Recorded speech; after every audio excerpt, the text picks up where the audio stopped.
छोटे दल बिगाड़ेंगे खेल। नमस्कार, मैं हूं कपिल मिश्रा और आप देख रहे हैं हमारा विशेष कार्यक्रम छत्तीसगढ़ के बाद हमारे साथ। आज बात निकाय चुनाव में सक्रिय छोटे दलों की, जिनके कारण कांग्रेस और भाजपा का खेल बिगड़ सकता है। छत्तीसगढ़ में निकाय और पंचायत चुनाव में भाजपा और कांग्रेस के अलावा कई राजनीतिक दल किस्मत आजमा रहे हैं। इसमें आम आदमी पार्टी का नाम सबसे चर्चित है। आम आदमी पार्टी ने 7 नगर निगम में महापौर पद के लिए प्रत्याशी मैदान में उतार दिए हैं। अभी तक 6 नगर पालिका अध्यक्ष पद पर भी आम आदमी पार्टी मैदान में है। इसके अलावा नगर पालिका और नगर निगम में 172 वार्ड प्रत्याशी, जबकि नगर पंचायत में 10 अध्यक्ष और 42 वार्ड प्रत्याशी आम आदमी पार्टी के बैनर तले ताल ठोक रहे हैं। उधर शिवसेना, शिंदे गुट, बहुजन समाज पार्टी, समाजवादी पार्टी तो सक्रिय है ही, कई छोटे क्षेत्रीय दल भी चुनावी मैदान में प्रत्यक्ष या परोक्ष रूप से किस्मत आजमा रहे हैं। भाजपा और कांग्रेस के अलावा किसी दूसरे राजनीतिक दल को उल्लेखनीय सफलता मिलने की संभावना तो कम है, लेकिन इन दलों की मौजूदगी से भाजपा कांग्रेस का खेल कहीं ना कहीं बिगड़ता नजर आ रहा है, जिस पर टिप्पणी करते हुए कांग्रेस और भाजपा ने तीखी तीसरी ताकत से इनकार कर दिया है। किंतु निकाय चुनाव में जहां 10 से 15 वोट भी मायने रखते हैं, वहीं तीसरी ताकत की मौजूदगी हवा का रुख बदल सकती है। इस लाभ हानि के गणित के बीच अब भाजपा और कांग्रेस की रणनीति क्या होगी और आम आदमी पार्टी की मौजूदगी से किसे नुकसान पहुंचेगा, आज की चर्चा इन्हीं सवालों के इर्द गिर्द है। लेकिन उससे पहले कुछ प्रतिक्रियाएं सुन लेते हैं। महापौर अध्यक्ष के लिए कांग्रेस पार्टी और भारतीय जनता पार्टी के बीच में सीधा मुकाबला है। तीसरे दल को छत्तीसगढ़ में बहुत ज़्यादा स्पेस नहीं मिलता है। विधानसभा चुनाव में भी आप देखिए, लोकसभा चुनाव में भी थर्ड फ्रंट और फोर्थ फ्रंट के लोगों ने यहाँ की किस्मत आजमाया था, कोई फर्क नहीं पड़ा। महापौर चुनाव में भी जो मुकाबला भी अमूमन 10 निकायों में देखने को मिल रहा है, तो वहाँ पे कांग्रेस और भारतीय जनता पार्टी के बीच में सीधा मुकाबला है। देखिए, सभी राजनीतिक दलों को उनका अधिकार है कि वो उस चुनाव में लड़ें, यही हमारे लोकतंत्र की एक पहचान है। लेकिन मुझे लगता है कि छत्तीसगढ़ राज्य का निर्माण हुए लगभग 25 साल हो गए हैं और यहाँ पर सीधे तौर पर बीजेपी और कांग्रेस के बीच में ही फाइट होती है। आम आदमी ने बहुत प्रयास किया पहले भी 2-3 चुनावों में, पहले में विधानसभा या अन्य चुनावों में, लेकिन कहीं कोई रुझान इस प्रदेश की जनता का, इस शहर की जनता का आम आदमी पार्टी के प्रति नहीं है। बल्कि आम आदमी पार्टी की जो हकीकत है वो दिल्ली की सरकार के माध्यम से सब चीज कुछ सामने आया है। लोग देखते हैं कि किस तरीके से शराब घोटाला और किस तरीके से विषय है। कल मतदान है दिल्ली में भी, अभी दूध का दूध पानी का पानी हो जाएगा। लेकिन जहाँ तक छत्तीसगढ़ का सवाल है, नगरीय निकायों का सवाल है, पंचायत का सवाल है, ये मैं कह सकता हूँ कि आम आदमी पार्टी की स्थिति शून्य है। तो देखा आपने, निकाय चुनाव की सुबुगाहट है और इसमें तीसरे दल, यानी कि तमाम ऐसे दल हैं जो ताल ठोक रहे हैं निकाय चुनाव में या त्रिस्तरीय पंचायत चुनाव में। देखना होगा इस चुनाव में ये जो तीसरा दल है, जो तीसरे अन्य दल हैं, वो कितना है बीजेपी और कांग्रेस का समीकरण बिगाड़ेंगे। इस पूरे मुद्दे पर चर्चा करने के लिए हमारे साथ एक विशेष पैनल जुड़ गया है, परिचय करवा देता हूं। इस मुद्दे पर चर्चा के लिए हमारे साथ जुड़ गए हैं बीजेपी नेता आलोक सोनी जी, साथ ही कांग्रेस प्रवक्ता अभिमन्यु मिश्रा जी, साथ ही वरिष्ठ पत्रकार नागेंद्र वर्मा जी। तीनों मेहमानों का बहुत स्वागत है हमारी चर्चा में। और मेरा पहला सवाल अभिमन्यु मिश्रा जी आप ही से है। जिस तरीके से सुशील अंशुका जी कह रहे थे कि यहाँ पर मुख्य मुकाबला बीजेपी कांग्रेस का है, तीसरे दल की कोई संभावना नहीं है। लेकिन आपको बता दें, मध्य प्रदेश में 2022 के निकाय चुनाव में इसी आम आदमी पार्टी ने एक महापौर सहित करीब 17 पार्षदों ने जीत दर्ज की थी आम आदमी पार्टी ने। तो ये मत मानिए कि तीसरा मोर्चा आम आदमी पार्टी गणित नहीं बिगाड़ सकती है। क्या आप आश्वस्त हैं कि तीसरा मोर्चा आपका समीकरण नहीं बिगाड़ेगा? कपिल जी, सबसे पहले तो आपको नमस्कार, आपके व्यूअर्स को मेरा नमस्कार, आलोक जी बैठे हैं उनको नमस्कार, नागेंद्र जी को मेरा नमस्कार। देखिए, बिल्कुल जिस प्रकार से सुशीलांश शुक्ला जी कह रहे थे, मैं उस बात से बिल्कुल वाक्य रखता हूं कि सीधा सीधा मुकाबला कांग्रेस और भारतीय जनता पार्टी के बीच में है। और जैसी आप बात कह रहे थे कि जो मध्य प्रदेश में एक महापौर बन के आया था, और तो वो जरूरी नहीं कि आम आदमी पार्टी के संगठन का, जैसे कि छत्तीसगढ़ में आप देखेंगे तो आम आदमी पार्टी का ना ही संगठन है, ना ही उनका कोई अस्तित्व है। ये जितने भी लोग जो उनसे चुनाव लड़ रहे हैं, वो कहीं ना कहीं किसी न किसी या तो दल से आए हुए या किसी दल से पार्टी मांगे हुए नाराज लोग, जिनको टिकट नहीं मिली भाजपा से या कांग्रेस से। जैसे हमारे राजनांदगांव की बात करें तो यहाँ एक पत्रकार महोदय हैं, अभी कल तक पत्रकार थे, आज आम आदमी पार्टी से कैंडिडेट हैं। तो ऐसी सब चीजें हैं, उनके पास कोई संगठन नहीं है। और भी पार्टियां, और आज 25 साल हो चुके हैं छत्तीसगढ़ बने, पहले भी आपने देखा होगा बहुजन समाज पार्टी, इस प्रकार की कई सारी पार्टियों ने छत्तीसगढ़ की राजनीति में नगरीय निकाय चुनाव के बलबूते उठने की कोशिश की, और कहीं ना कहीं कोई भी नई पार्टी जो है पहले तो संगठन बनाने ही चुनाव लड़ता है, और ये बात आम आदमी पार्टी स्वयं भी जानती है और वो इस बात को मानती भी है कि ये जो नए स्टेट्स में चुनाव वो लड़ते लेकिन हैं, अभिमन्यु जी, कांग्रेस पार्टी से नाराज जो कैंडिडेट है या बीजेपी से नाराज जो कैंडिडेट है, अगर आम आदमी पार्टी से अन्य दलों से टिकट मांगता है, लाने में कामयाब होता है, तो इससे तो कहीं ना कहीं नुकसान तो आप ही का होगा ना? नहीं, बिल्कुल नहीं कपिल जी। देखिए, जैसे कि मैं उदाहरण के लिए बताऊं, पिछली बार जोगी कांग्रेस जब पहली बार छत्तीसगढ़ में आई थी, तो आप खैरागढ़ की बात करें, आप लोरमी की बात करें, ये सब कौन लोग थे? देवराज सिंह जी थे। देवराज सिंह जी कांग्रेस ही थे, मूलतः कांग्रेस ही थे वो। उन्होंने जोगी कांग्रेस से टिकट ली, उसके बाद चुनाव जीते, अब वापस कांग्रेस में ही आने वाले थे वो तो उनका देहांत हो गया, एक दुखद घटना हो गई अचानक, नहीं तो उनका लगभग कांग्रेस में आना तय था। और उसके बाद दूसरे चुनाव में आप देखें, पिछले चुनाव में तो जोगी कांग्रेस का अस्तित्व तो पूरी तरह से खत्म हो चुका छत्तीसगढ़ में। तो ऐसा नहीं कह सकते आप कि कोई जो दूसरी पार्टी छोड़ के जाते हैं वो उसी पार्टी में स्थायी रहेंगे, वो उस पार्टी से चुनाव या फिर किसी चिन्ह से चुनाव जीत के तो इंगित वापस क्या अपनी मूल करना पार्टी चाहते हैं में भी आ मिश्रा जाते हैं। जी कि अगर आम आदमी पार्टी अन्य दलों से कोई जीत के आता है कांग्रेस बागी, तो वो कांग्रेस का ही होगा, वो घर वापसी कर लेगा? इंगित ये संदेश आप देना चाहते हैं क्या? कांग्रेस का हो चाहे बीजेपी का हो, अपनी मूल पार्टी में लौटने की ही सबसे ज्यादा संभावनाएं रहती है कपिल। अरे मिश्रा जी, लेकिन चुनाव से पहले, वोटिंग से पहले 11 फरवरी को वोटिंग है और नामांकन के आखिरी दिन आपके जो है 8 जो है प्रत्याशी उन्होंने वॉकओवर दे दिया है बीजेपी को, पता है ना आपको? बसना की बात करें, तमाम ऐसे क्षेत्र जहां पर आपके प्रत्याशियों ने नामांकन वापस ले लिया है, तो कैसे जीत का दम भर रहे हैं मिश्रा जी? एक बार रिपीट करेंगे क्वेश्चन? मैं ये बोल रहा हूँ, आप बोल रहे हैं कि अगर जीत जाता है कोई कांग्रेस का बागी अन्य पार्टी से, तो वो घर वापसी कर लेगा। आपने ये इशारा किया था एक नेता के तारतम्य में कि कांग्रेस जो है कांग्रेस पार्टी में रहेगा, लेकिन मैं ये बोल रहा हूँ 11 फरवरी को चुनाव है और चुनाव के पहले आपके कई कैंडिडेट ने तो वॉकओवर दे दिया है बीजेपी को। 8 जगह पर ऐसे हैं जहां पर बीजेपी निर्विरोध जीत चुकी है, तो ऐसे में कैसे निकाय चुनाव में जीत का दम भर रहे हैं मिश्रा जी? देखिए, सारी जगह में फॉर्म वापस लेने वाली बात नहीं है, फॉर्म रिजेक्ट भी कराए गए कई जगह, और बहुत सारी बातें हुई हैं। तो जैसा कि मैं कह रहा था, निर्दलीय भी जो लड़ते हैं, पार्षद जीत के आते हैं, तो वो आखिरकार सत्तारूढ़ पार्टी की तरफ ही तो जाते हैं ना। हमने तो देखा ही है, और आज तक के इतिहास में आपको वही अरे मिश्रा जी, एक मिनट, मैं यहाँ पे इंटरप्ट करूंगा, प्लीज इंटरप्ट करूंगा आपको। यहाँ पे आपने बोला सत्ताधारी पार्टी का यहाँ पे कहीं कहीं आपने उपयोग लगाया है, तो सत्ताधारी पार्टी ने के कहने पे ही आपके नेताओं ने क्या फॉर्म वापस ले लिया है? हाँ ना, मैं जवाब दीजिएगा, फिर अगला सवाल ही मैं आपसे कहूंगा। बिल्कुल संभवतः हो सकता है। संभवता नहीं तो मतलब अगर बीजेपी तो चाहेगी कि आप तो चुनाव ही न लड़े, वॉकओवर कर दें, तो क्या आप ऐसा कर लेंगे? बताइए आप मुझे। रायपुर नगर निगम में आपकी दीप्ति दुबे जी अगर बीजेपी दबाव बनाएगी तो क्या बैठ जाएंगी? बताइए आप मुझे, फॉर्म वापस कर लेंगी क्या? कांग्रेस का सच्चा सिपाही जो होगा कपिल जी, वो नहीं घर बैठता। जिसको कोई अरे साहब, तो सच्चे सिपाहियों को तो आपने नामांकन के लिए कहा था, सिंबल दिया था, और वही जो है अपना नाम वापस कर लेते हैं, ले लेते हैं, तो फिर सच्चा सिपाही कैसे हुआ आपका? देखिए, मैंने कब कहा कि सारे जिनको टिकट दिए गए सबके सब सच्चे थे? उनमें जो निकल गए झूठे ना, हम तो देख लिए कौन कौन झूठे निकल गए। अब ठीक है, आगे उसके हिसाब से उनसे डील किया जाएगा। देखिए, मैं सीधा सीधी बात करता हूँ। अब सत्तारूढ़ पार्टी जो है, निर्दलित उनकी तरफ जाते ही है पार्षद, ये तो दुनिया जानती है। तो वो कोई बात नहीं है, तीसरा मोर्चा और तीसरा फ्रंट वाली चीजें कहीं से कहीं तक नहीं आने वाली छत्तीसगढ़ में। जोगी कांग्रेस ने समर्थन दिया आपको, खुश, कहीं मजबूती मिल रही है आपको? निकाय चुनाव में मिलेगी? जोगी कांग्रेस के पास और ऑप्शन क्या है, आप मुझे बताइए।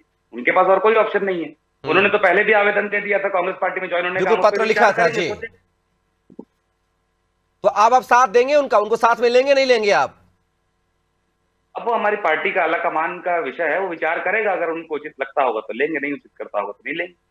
चलिए, आलोक सोनी जी, यहाँ पर आरोप लग रहे हैं कि पहला तो यही कि बीजेपी के कहने पर जो है कांग्रेस के प्रत्याशियों को बिठाया जा रहा है, सत्ताधारी पार्टी जो है दबाव बना रही है उनके प्रत्याशियों पर, उनके कैंडिडेट्स पर, इसलिए वो उनको कहीं ना कहीं मजबूर होकर नामांकन वापस लेना पड़ रहा है। साथ ही तीसरे दल के बारे में क्या ख्याल है आलोक जी? आपके ही महाराष्ट्र की शिंदे गुट की शिवसेना जो है चुनावी मैदान में है, यहाँ पर कई पार्षदों को टिकट दिया है। कपिल जी, देखिए, भारत एक स्वतंत्र देश है। उनका, भारत का संविधान यही कहता है कि सभी व्यक्ति चुनाव लड़ने के लिए स्वतंत्र है, और जो पार्टियां राष्ट्रीय स्तर की है और प्रदेश स्तर की है, वो तो नगरीय चुनाव में सभी भाग ले सकते हैं। तो सबको स्वतंत्रता है। यहाँ गठबंधन नहीं होता है, बड़े चुनाव में गठबंधन होता है डर की वजह से। आलोक जी, नहीं, ऐसी बात नहीं है। देखिए, राजनीति आवश्यकता और और उसके हिसाब से जनता की मांग, ये दोनों पर गठबंधन जो है वो निर्भर करता है। लेकिन जनता की जहां तक मांग या राजनीतिक दल का स्वार्थ, आलोक जी? देखिए, जहां पर में आवश्यकता होती है कि एक चुनाव हुआ है संपन्न, और उसके बाद यदि गठबंधन ना किया जाए, वापस से चुनाव की तरफ जनता को धकेला जाए, तो फिर से कितना बड़ा भार चुनाव का और चुनाव की पूरी प्रक्रिया का जनता पर बैठता है, ये आप ही पता है आपको।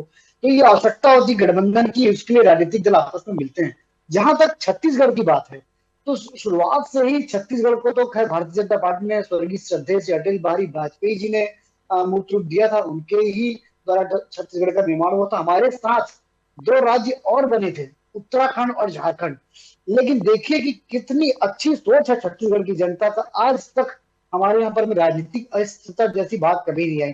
पिछले लगातार जब से 24 वर्षों से छत्तीसगढ़ का निर्माण हुआ है, तब से अब तक हम लगातार जो है पूरे 5 वर्ष का कार्यकाल जो पार्टी है वो कंप्लीट करते आ रही है। तो ये एक प्रकार की दूरदर्शिता को दर्शाता है, राजनीतिक स्थिरता को दर्शाता है, और छत्तीसगढ़ के जनता को मैं साधुवाद देता हूं, उसकी वजह से हम जो है आज इस मुकाम तक पहुंच पाए कि हमारे साथ जो राज्य बने थे, आज हम उससे कई कदम आगे है। आलोक जी, निकाय चुनाव में गोंडवाना गणतंत्र party, Bahujan Samaj party, Samajwadi party, आम आदमी पार्टी सभी मैदान में है। 7 नगर निगम प्रत्याशी उतारे आम आदमी पार्टी ने, और आपका ही समीकरण जो है 2022 में सिंगरौली नगर निगम में बिगाड़ा था आम आदमी पार्टी की जो प्रत्याशी हैं।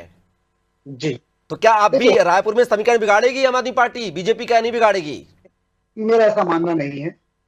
भारतीय जनता पार्टी का भी ऐसा मानना नहीं है। भारतीय जनता पार्टी अपने काम और अपने किए हुए काम पर भरोसा करती है, अपने वादों पर भरोसा करती है, अपने जनता के लिए जो हित में काम करती है उस पर भरोसा करके चुनाव मैदान में उतरती है, ना कि किसी पार्टी प्रत्याशी को देख करके वो मैदान में जाती। हम तो आज देखिए रायगढ़ में हमने एक चाय बेचने वाले को हमने महापौर का टिकट दिया, तो हमने अपने प्रत्याशी पर भरोसा तो किया। उन्होंने भी तो और अखबार हमने बेचने वाले को टिकट दिया है। आलोक सोनी जी, क्या बात कर रहे हैं आप?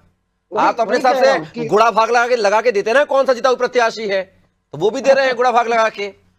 वही कह रहा हूं कि हमने अपने कार्यकर्ताओं पर, अपने प्रत्याशियों पर भरोसा किया है, और उसी भरोसे के साथ हम चुनाव मैदान में उतरे हैं। यानी कि और साफ तौर पे हमारे ये कहना चाहते हैं कि तीसरे मोर्चे से कोई डर नहीं है बीजेपी को, ये कहना चाह रहे बिल्कुल हैं ना नहीं, आप? बिल्कुल नहीं। अगर देखिए 70 वार्ड है, रायपुर जैसे नगरीय निकाय की बात करूं, और नगरीय निकाय में अगर 50 वार्ड है, 60 वार्ड है, वहां इक्का दुक्का यदि कहीं पर में कोई पार्टी या कोई निर्दलीय ले आता है, चुनाव जीत जाता है, तो चूंकि आपको भी पता है कि ये वार्ड स्तर पे जरूर शायद 1-2 सीट को लेकर के कुछ सीटें मिल जाएगी किसी हाँ। पार्टी को या निर्दलीय प्रत्याशी को। लेकिन नगरीय निकाय में मेरा मानना है कि पूरी तरह से जो है वो भारतीय जनता पार्टी का आलोक जी, सर्कल लेकिन जो रहेगा। निर्दलीय आएंगे ना, इक्का दुक्का जो आप बात कर रहे हैं, वो कांग्रेस के हैं। कांग्रेस कह चुकी है वो वापसी, घर वापसी कर लेते हैं हमारे, अगर कोई यहाँ वहां जाता है, अगर जीत जाता है तो वापसी कर लेंगे। अब ये उनकी सोच है। मैंने तो देखा है कि कई बार जैसा भी हमारे प्रवक्ता जी बोल भी रहे थे कि जो जो पार्टी जिसका शासन होता है उसकी तरफ निर्दलियों का जो झुकाव है वो ज्यादा होता है। तो अब वो निर्दलीय तो चुनाव मैदान में उतर ही चुके हैं, माथे पे कफन बांध करके उन्होंने अपने पार्टी का दामन छोड़ ही दिया है। अब वो किस पार्टी की तरफ जाएंगे, अपनी पार्टी की तरफ वापस होंगे, भारतीय जनता पार्टी की तरफ जाएंगे, ये उनकी व्यक्तिगत स्वतंत्रता का विषय रहेगा। लेकिन मुझे एक लगता आपके है पूर्व विधायक, कि पूर्व मंत्री कांग्रेस में गए थे, कुछ दिनों बाद फिर वापस आ गए हैं, तो घर वापसी तो आप भी करवा रहे हैं ना? नहीं, मुझे तो ऐसा लगता है कि शायद वो भारतीय जनता पार्टी की टैक्टिस थी कि उन्होंने विधानसभा चुनाव से पूर्व जो है तो हमारे आरोप लगे भी थे ना आपसे, आप पर लगे भी थे आरोप। चलिए खैर, नागेंद्र वर्मा जी का रुख करेंगे। नागेंद्र जी, जिस तरीके से निकाय चुनाव, त्रिस्तरीय पंचायत चुनाव सिर पर है, और बीजेपी और कांग्रेस कह रही कि तीसरे मोर्चे की कोई जगह नहीं है छत्तीसगढ़ में। तीसरा मोर्चा आता है, हर बार आया है, लोकसभा में आया है, विधानसभा में आया है, निकाय चुनाव में इससे पहले आया है, लेकिन वो आश्वस्त हैं तीसरे मोर्चे से कोई डर नहीं है। लेकिन यही तीसरा मोर्चा जो है कई बार समीकरण बिगाड़ चुका है। मध्य प्रदेश के 2022 का हम निकाय चुनाव ना भूलें, जहां पर सिंगरौली से महापौर की जो प्रत्याशी हैं उन्होंने यहां पर जीत दर्ज की थी, बीजेपी को हराया था, बीजेपी के पार्टी को हराया था। साथ ही 5 पार्षद भी आम आदमी पार्टी के वहां पर जीत दर्ज की थी। पूरे प्रदेश में 17 पार्षद चुन के आए थे आम आदमी पार्टी के। लेकिन छत्तीसगढ़ में कांग्रेस और बीजेपी अस्वस्थ है, कोई एंट्री नहीं। क्या लगता है कि ओवर कॉन्फिडेंस नुकसान पहुंचा सकता है इन दोनों दलों को? बिल्कुल बिल्कुल कपिल जी, ये बिल्कुल दोनों राजनीतिक दलों का ओवर कॉन्फिडेंस इससे साफ झलक रहा है।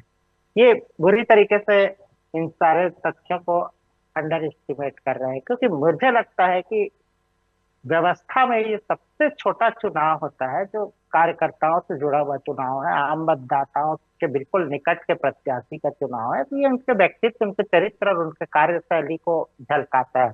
अभी तमाम बातें हो रही थी। देखिए, कांग्रेस का इतना ज्यादा आत्मविश्वास है, उनको लगता है कि वो लगातार नगरीय निकाय सत्ता पे बने रहेंगे, पंचायती व्यवस्था उनके हाथ से जाने वाली नहीं है।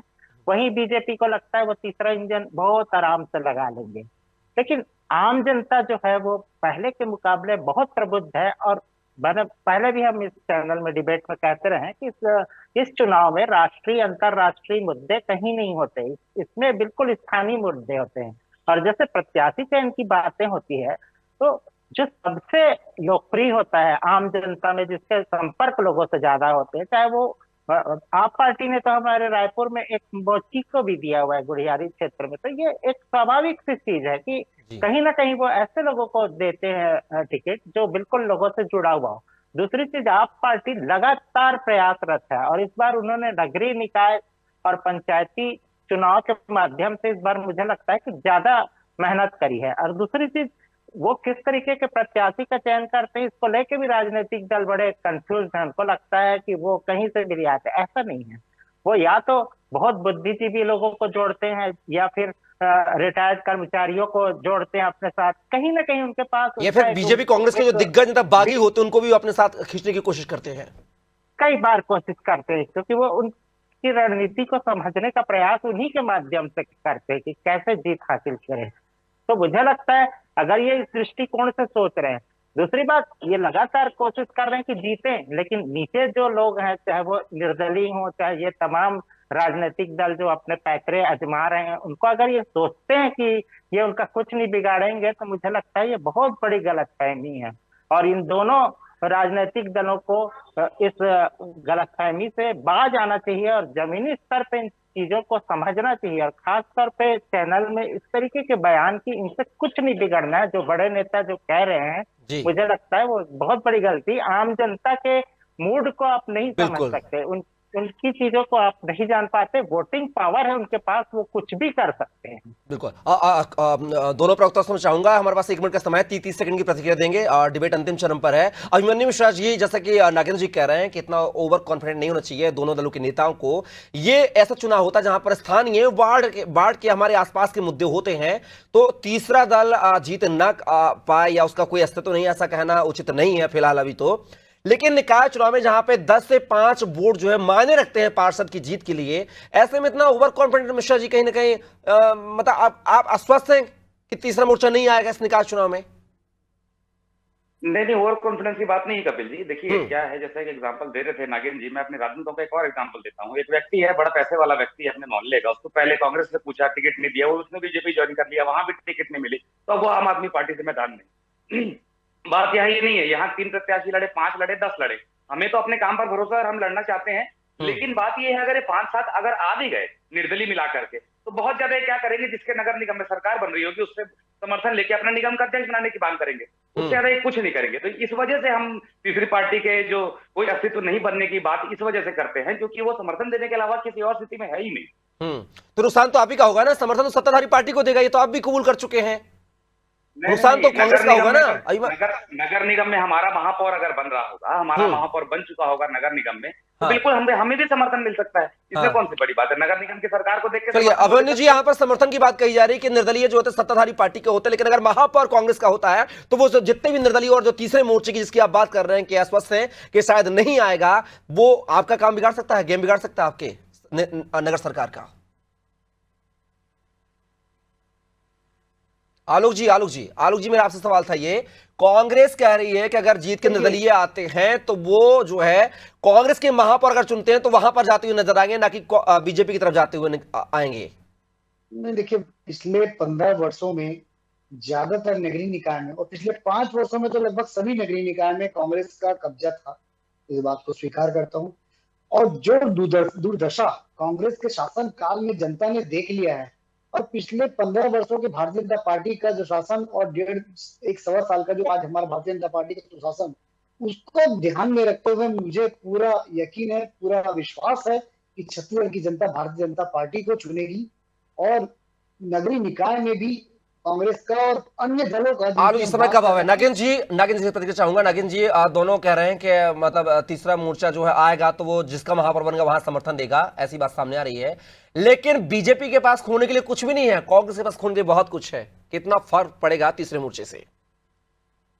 काफी फर्क पड़ता है इन सब चीजों को अभी भी समझने की बात है। तो मुझे लगता है कि लगातार इसमें गलतियां की जा रही है और मैदानी स्तर पे जो मजबूती दिखनी चाहिए और इन सारे तथ्यों को अनदेखा नहीं करना चाहिए। ये बात की बात है कि कौन जी। जीतता है और वो किस तरीके की पैंतरेबाजी होती है, लेकिन आप शुरू से ही अगर आप इस चीज को मान बैठे कि बिल्कुल आप बिल्कुल आ ही गए हैं मैदान पे और आप तो बिल्कुल सत्ता में आ रहे हैं, तो मुझे लगता है कि कहीं ना कहीं बिल्कुल सूचना बहुत गलत बड़ी है। चूक कर रहे हैं। चलिए, आप तीनों मेहमान हमारी चर्चा का हिस्सा बने। नागिन जी, अभिमन्यु जी, साथी आलोक जी, बहुत बहुत शुक्रिया, धन्यवाद। तो निकाय चुनाव से पहले जो है दोनों जो प्रमुख दल हैं बीजेपी कांग्रेस, वो अपने अपनी जीत का दम भरते हुए नजर आ रहे हैं। तीसरे मोर्चे की जगह को लेकर कह रहे हैं कि कोई जगह तीसरे मोर्चे के लिए छत्तीसगढ़ में नहीं है। इसके पहले लोकसभा चुनाव, विधानसभा चुनाव का एग्जाम्पल देते हुए नजर आ रहे हैं। लेकिन निकाय चुनाव जो है स्थानीय मुद्दों पर, वार्ड के मुद्दों पर होता है और तीसरा मोर्चा जो है कई बार बड़े मोर्चों को पटखनी दे चुका है। उदाहरण मध्य प्रदेश का हमने 2022 के निकाय चुनाव का। तो दोनों ही पार्टियों को इतना हल्के में जो है तीसरे मोर्चे को नहीं लेना चाहिए। कौन कब किस पर भारी पड़ जाए इसका कोई भरोसा नहीं है। फिलहाल के लिए निकाय चुनाव की चर्चा में हमारा इतना ही। आप बन रहिए नादी टीवी के साथ। नमस्कार।